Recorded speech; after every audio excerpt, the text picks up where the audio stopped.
everyone, Digital Sticks back again. And a big piece of information for VR is probably already getting quite a bit of attention is the fact that Virtual Desktop can now support Steam VR through the Oculus Store version. You no longer have to sideload anything, patch it. G. Godin was trying to get it approved to be in the App Labs to make it simpler, and they went ahead and approved it to just go back in the store, which is even better.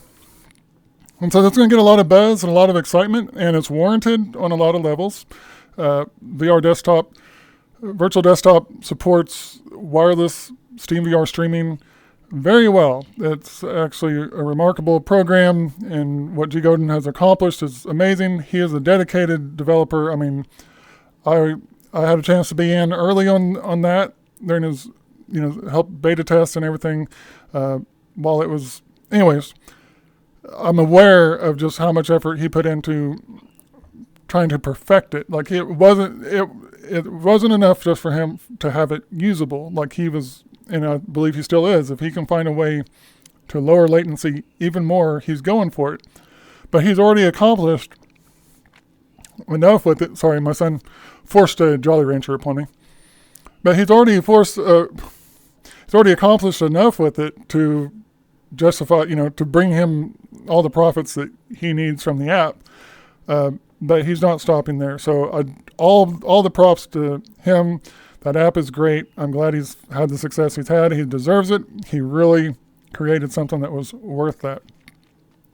Secondly, though, Virtual Desktop is really more responsible for SideQuest's success than SideQuest is for their own success. I mean, don't get me wrong, SideQuest predated Virtual Desktop needing SideQuest for its feature, but it's really that feature is what compelled a lot of people to sort out side loading and get into it. And then in the process, they're already set up for it. They discovered other games.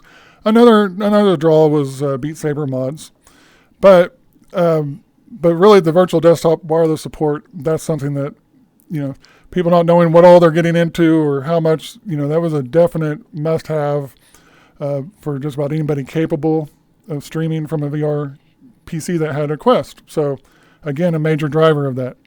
And the reason I point that out is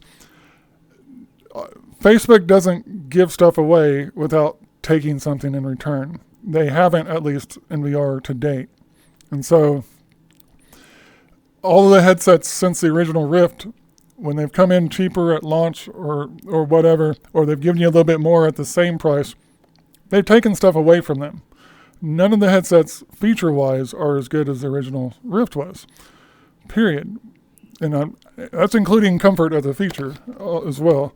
And so, yeah, they're not donating any progress to their customer base. In fact, they actually don't care about their customer base if there's a way to get a larger percentage of people that are not yet into VR into their ecosystem. See what I'm saying? They completely disregarded the existing VR enthusiast with the direction they took with the Quest. Okay, so I've covered this before, but why is this relevant to the VR desktop thing? Well, it's good news. So now the discussion of the Quest 2 as a wireless PC VR headset is a lot more legit than it was when you had to sideload to get there.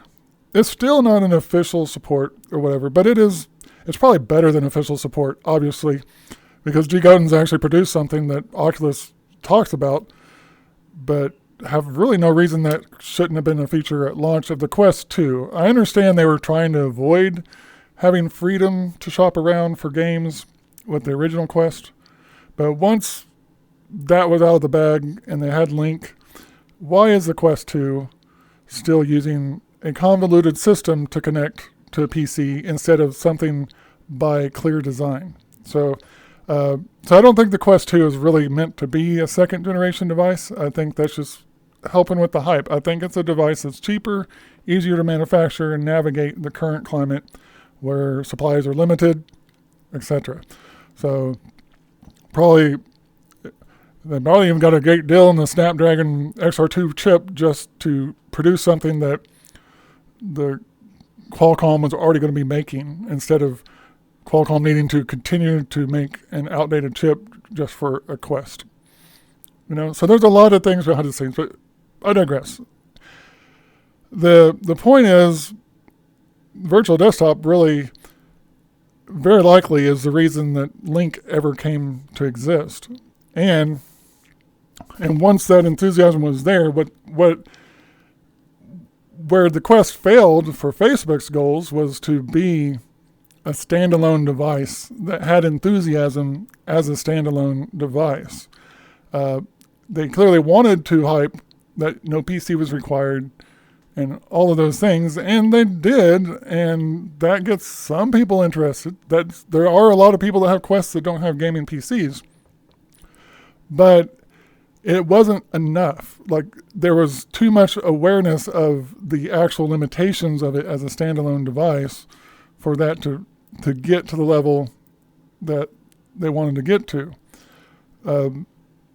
And so that's where, but I think my theory all along has been the only reason the Rift S existed was in case the Quest didn't work out as hoped.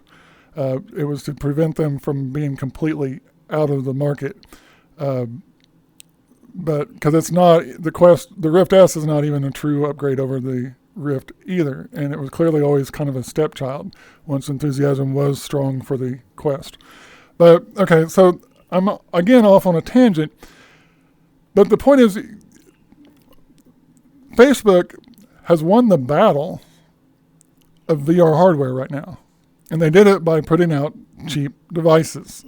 Cheap is what fueled the Quest. There's hype and everything else, but cheap is the reason the hype exists. Cheap is the reason people want that device to be awesome. Cheap is the reason why they subscribe to people that say it's awesome. Cheap is why they love people that tell them exactly what they want to hear, because that's what they want the $300 device to be. And the people that know it's not that device will still ignore that fact because they want the views that they get by saying what people want to hear. Okay, that's just the way it works. And there's not enough people that are going to stand up for a better VR future on principle to really change the situation on principle, especially when there's such a big difference in cost. Since there's not a quality middle device or a competitor on the budget level, and the next step for anything that's really worth recommending wholesale is the Index at $1,000, yeah, Oculus clearly is winning the hardware war or battle. And the reason I'm saying battle is because people don't have the end-all headset when they have a Quest. This works out for Oculus to sell them a new device later, but it also means they're in the market for a legit device once they're already enthusiastic about VR. So the hardware battle has been won. The war is far from over. And the thing is, where Facebook has failed on their objectives, is they do not have most of their user base locked into their ecosystem. But if you do get yourself locked into it, then you're going to be locked in not just to Oculus products, you're locked into Facebook with your purchases as well. Whatever kind of spyware that gets associated with that account, whatever consequences there are of maintaining it in the future, whatever they pull, your games library, if you buy from the Oculus store, is always going to be subject to those terms and conditions. It doesn't have to be, and that's where I'm going with this. Virtual Desktop, Link, PCVR is far better than what the Quest can do standalone, even the Quest 2. And if you are going to be using PCVR with the device, there is very little reason to buy your software and your games from Oculus. It is not difficult or troubling to use SteamVR in addition to Oculus. That's the way Virtual Desktop at least originally worked. It may now support Oculus directly as well, but I challenge you that unless there is a real tangible reason that matters to you, do not buy your software from Oculus. If you want an exclusive, fine. If crossplay is going to be a real legitimate value for you, fine. But if it's 6 of one, half a dozen of the other, and more importantly, if it's on sale on Steam and full price in Oculus, buy it from Steam. Steam is the hardware store that you can count on, or the game store that you can count on using your games with any device. And if there's a device that comes out that won't work with Steam, you're going to know that before you consider that device. And you're going to have every other device on the table as an option instead of it. Steam is the way to go to have the whole future of VR be a good, fair consideration for you. There's no reason to be locked into Facebook. There's no reason to worry about whether your political views and opinions are going to one day become bannable offenses and your library disappears. You don't have to worry about any of that. So this news on Virtual Desktop, there's going to be people that are going to hype it straight out. It is good news. It's cool. It's great. I'm happy for people that have the Quest that have been wanting to use that. For the most part, most people that are really wanting that feature already have it. But new people getting Quest now, that's a matter of spending $20, which is good for Guy, and getting that app, which is good for them. And then if they add to that the wise decision of purchasing their games through Steam where possible, which is almost all of them, then they are going to be in good shape, and that is good for VR, guys. This feature didn't come to the Oculus because Guy Godin was praising Oculus left and right. He was willing to stand up and call out what they were saying. He wasn't being confrontational, but he was calling it out. He was willing to make a stand for a feature that was viable and desired, and was willing to go against the grains to make it available, and then work around the system to still make it available. And that is what has now led to the feature being available in the store. It's not Facebook innovating. It's not Facebook giving a damn about your options. It is a person who personally is dedicated to helping people get the VR experience that they want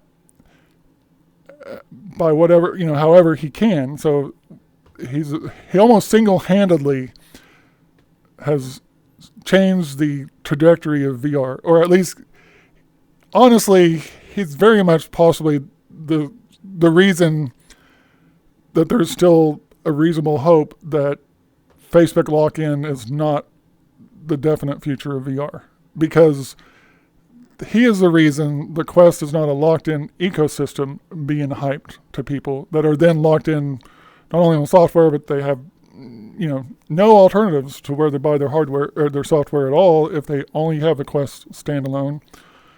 And then if they don't have, not having the PC VR, not having a reason to keep it maintained and upgraded, they're out of the loop for other potential headsets down the road. It's just, honestly, the fact that wireless PC VR became something that people were enthusiastic about with the Quest, and that Guy Godin made it available, then we had to give Link out, or I say we, I'm not Facebook.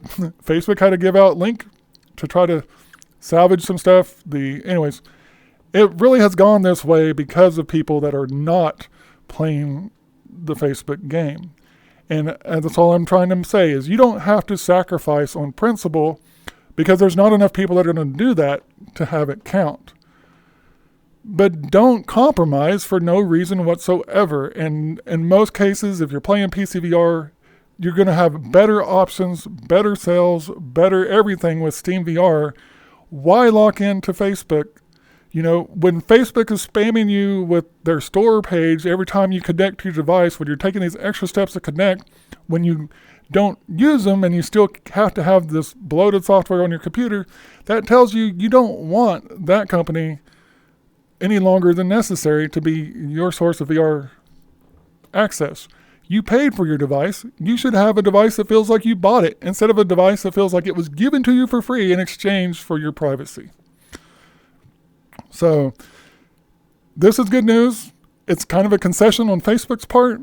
It's a necessary concession, and what makes the concession is not Facebook's goodwill. It is people who are trying to have a better future for VR, and everybody can participate in that without sacrifice by buying their games through Steam VR.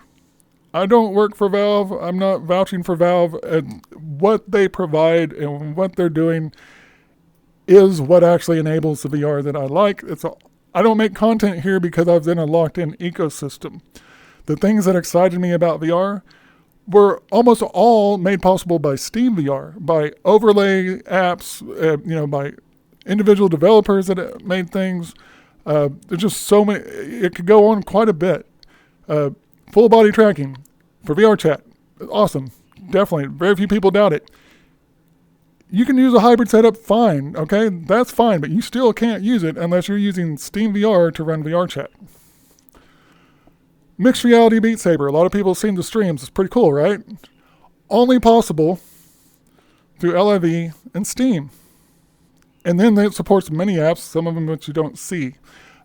Beat Saber mods on PC can be on either platform. But,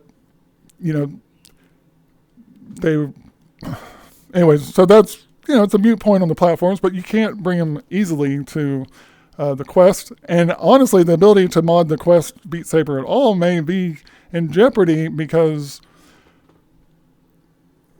with virtual desktop being allowed in the store, Facebook has a pathway now for the next Quest to cut off side loading without having a severe buzz-killing backlash. Because so many, there will be far less people that care about it if they have virtual desktop fully functioning on their PC, and then they've got the Apple app or whatever.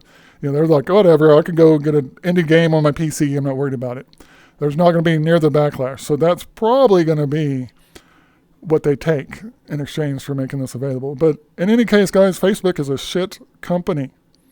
And that is not, they may have the best budget on the VR, and it may very well be your best move and reasonable move to get into VR, and that is perfectly fine and legitimate, and I hope you enjoy it. You most likely will. 6DoF VR is awesome, but you don't have to be stuck with the rest of that nonsense. You only need one entry-level device, and you can choose where you buy your software from if you're using PC VR. If you're using the Quest standalone, it is what it is, and honestly, you can't complain for the price for what you get. It's pretty amazing VR standalone. I'm not going to take that away from them. I don't need to. It's legit.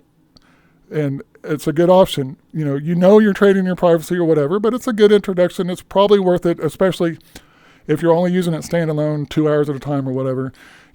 How much of your life are they getting access to at that point? Not much. But if you're using a PC and you discover a game like VR Chat and you're comfortable for hours on end, which, well, you won't be with the Quest. But anyways, PC VR is not really something, if you really get enthusiastic, it's not something you want somebody having every bit of data on you that they can get. It's not necessary. You paid for your equipment. There's no reason for them to have it.